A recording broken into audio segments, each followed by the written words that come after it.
Hi, Nick. Thanks so much for joining today and doing this 15-minute franchise owner interview. I know our candidates really appreciate hearing your perspective and your experience being a right-at-home franchise owner. Thanks for having me. Yes. Would you mind just starting out, just sharing like your name and location? Yeah, my name is Nick Paul, and I'm out in Spokane, Washington. Perfect. And then when did you become a right-at-home franchise owner and how many territories do you own? So I started with Right at Home. I signed the documents in November 2020, and Okay. then we opened our office in April of 2021. And Okay. then I have one location, one territory. Fantastic. Yeah. What was your background before becoming a right-at-home franchise owner? So before Right at Home, I was in accounting and finance for about a little over 20 years. And then part of that, I was a CPA for a little while. So I did a lot of, I was in the back office, working in industry, working in healthcare Mhm. um, office.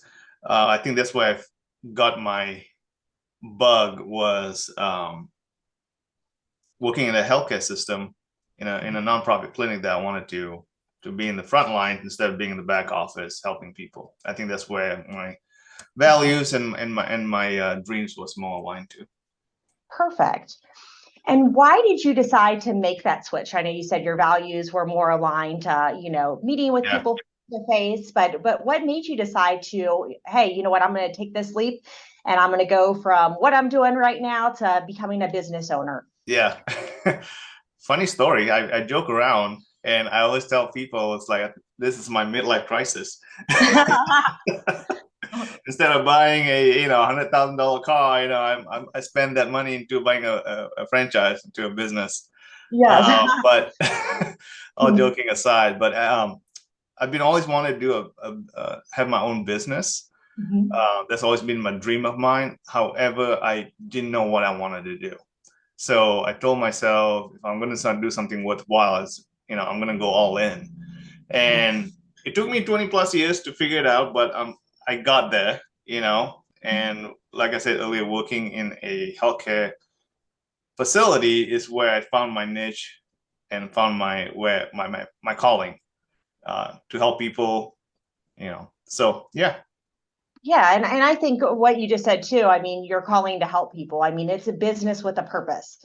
Yes, it's definitely a business with purpose. And, to do this job, you have to have the heart to do the job. If you're just here for Mhm. making money and if you don't have the passion, that's definitely not for you to start this business. I mean, Mhm.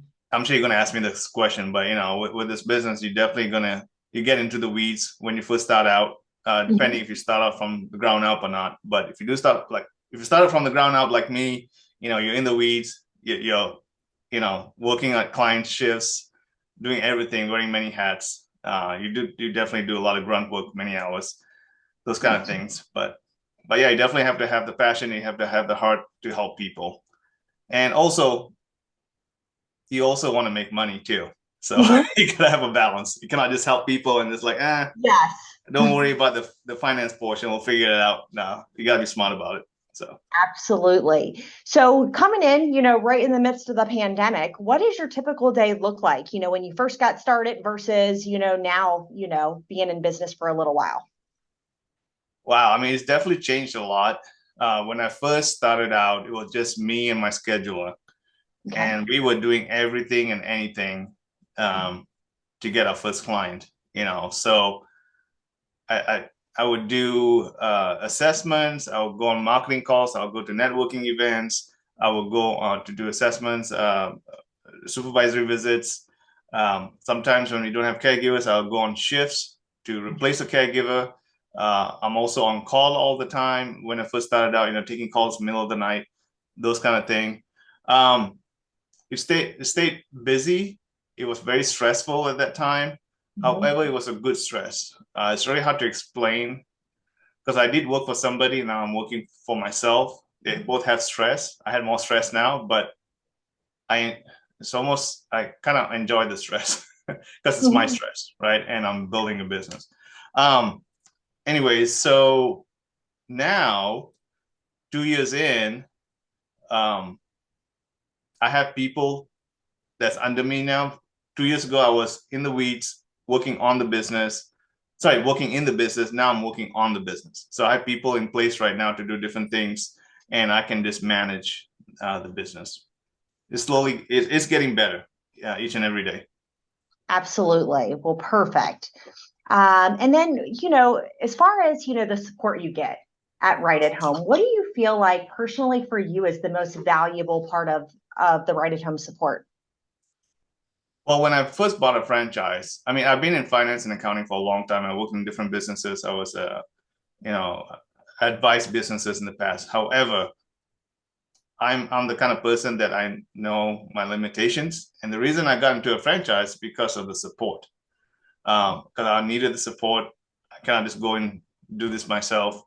And I think Right at Home has exceeded my expectation when it comes to support.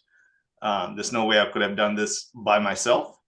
Mm-hmm. If I could, it will take longer for me to get where I am right now. So it's been phenomenal. Everybody in the corporate office, to the franchise owners. Mm-hmm. It's like a big knowledge base. I could pick up the phone, call corporate. The information is easy to get somebody on the phone. If I can call any franchise owners anywhere in the country to see how they're doing things. Mm-hmm. The knowledge base of people and processes and the protocols, that's what I'm buying into, and I definitely got my money's worth. Perfect. Awesome. Yeah.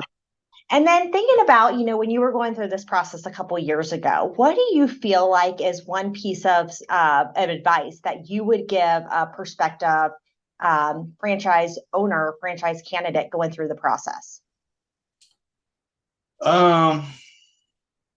I would say have patience, have an open mind, be prepared to do the grunt work. It's not easy in the beginning. Again, I'm speaking for someone who's starting the business from a new territory, not buying into the business.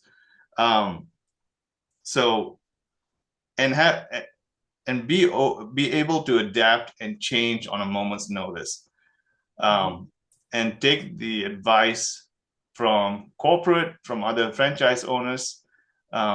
If you think that you know what you're doing, you don't. I can tell you that right now.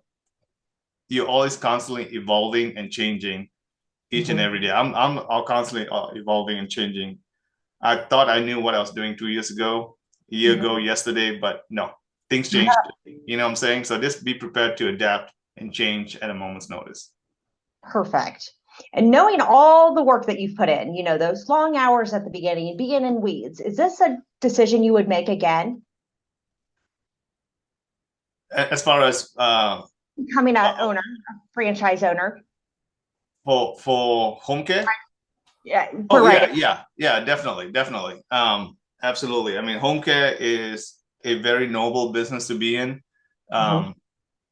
For me personally, the reason I do it because I want to leave a legacy, right? And I always tell people, it's like, people you'll ask me, why did you do it? It's like, I tell them, it's like, when I die and people eulogize me, I just want to leave this place better than when I came in. You know what I'm saying?